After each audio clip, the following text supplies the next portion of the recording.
ბათუმის სასჯელ ახსრულების ნომერ მე-3 დაწესებულებაში დილის 105 საარჩევნო უბანი გაიხსნა, სადაც საკუთარ პოზიციას დაწესებულების 56 თანამშრომელი და 37 პროპორციონერი აფიქსირებს. თვითმმართველობის არჩევნებში ხმის უფლებით სარგებლობის უფლება პირობით მსჯავრდებულებმა და პატიმართა იმ კატეგორიას მიენიჭა, რომლებიც სასჯელს ნაკლებად მძიმე დანაშაულისთვის იხდიან. თუმცა ამ დრომდე ხმის მისაცემად არც ერთი პრობაციონერი არ გამოცხადებულა. წინასწარი ინფორმაციით მათი ნაწილი არჩევნებს ბოიკოტს უცხადებს. საარჩევნო პროცესზე მყოფი დამკვირვებლების ინფორმაციით პროცესი კანონდარღვევების გარეშე მშვიდ გარემოში მიმდინარეობს.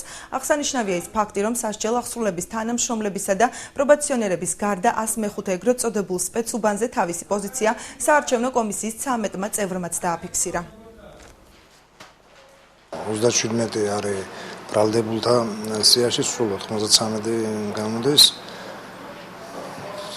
ამ დროისათვის 50 ამომრჩევას აქვს მიღებული მონაწილეობა.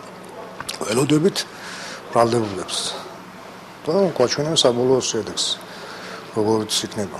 ისე მშვიდ და ნორმალურ გარემოში არის. მიუხედავად კაცრი რეჟიმისა, პრობლემა არ შეუქმნია ადმინისტრაციას. ხმას აძლევენ როგორც პატიმრები, ასევე აქაურ ადმინისტრაციის წევრები. ჯერჯერობით რომ ესეც ამ დროისათვის სერიოზული დარღვევები არ ფიქსირდება და ყველაფერი წყნარად მიმდინარეობს.